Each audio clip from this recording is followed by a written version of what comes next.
এক পাশে মা, আরেক পাশে বাবা। একটি শিশুর জন্য এর চেয়ে নিরাপদ আশ্রয় আর কি হতে পারে?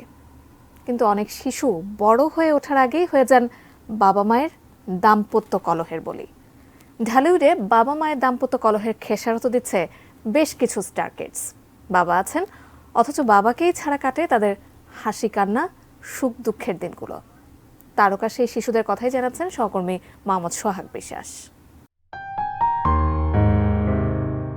2008 সালে ভালোবেসে গোপনে বিয়ে করেছিলেন ঢাকাই সিনেমার সুপারস্টার শাকিব খান ও অপু বিশ্বাস। বিয়ের খবর প্রকাশ্যে আসে 2017 সালের দিকে। মাঝখানে 2016 সালে 27 সেপ্টেম্বর জন্মগ্রহণ করে আব্রাহাম খান জয়। তবে ছেলের মুখে বুলি ফোটার আগেই 2018 সালে এই দম্পতির বিচ্ছেদের খবর আসে।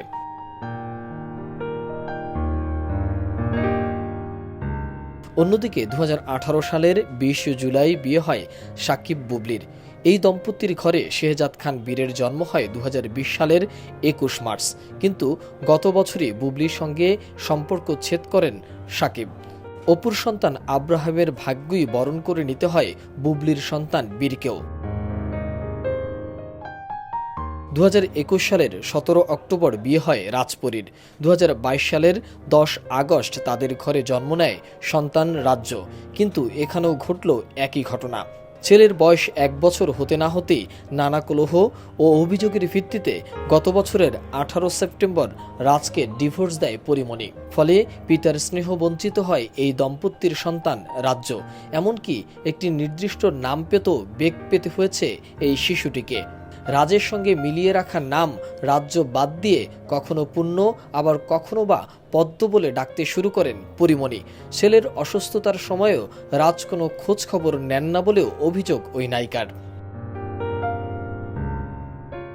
সম্প্রতি বাবা মায়ের দাম্পত্য কলহের মধ্যেই উদযাপিত হয়েছে চিত্রনায়িকা মাহিয়া মাহির ছেলে ফারিসের জন্মদিন।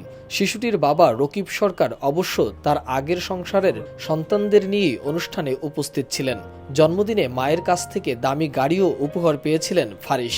কিন্তু এই বয়স থেকেই বাবা মায়ের যৌথ আদরের অর্ধেকটা হারিয়েছে এই নায়িকা পুত্র। আব্রাহাম, বীর, রাজ্য কিংবা ফারিস ছাড়াও বাবার আদর ছাড়া বেড়ে উঠেছে অভিনেত্রী সোহানা সাভার ছেলেও। এসব শিশুদের মায়ের আদরের কোনো কমতি নেই। বাবারাও দূর থেকে ভালোবাসেন, কিন্তু দূরের মমতা তো কাছের মমতার মতো মায়া জড়ানো নয়। বিনোদন জগতের নায়ক নায়িকাদের হর হামেশা এমন বিবাহ বিচ্ছেদ তাদের জীবনে প্রভাব না পড়লেও চাপা কষ্ট নিয়ে বড় হচ্ছে তাদের সন্তানরা। মোহাম্মদ সোহাগ বিশ্বাস, এটিএন নিউজ, ঢাকা।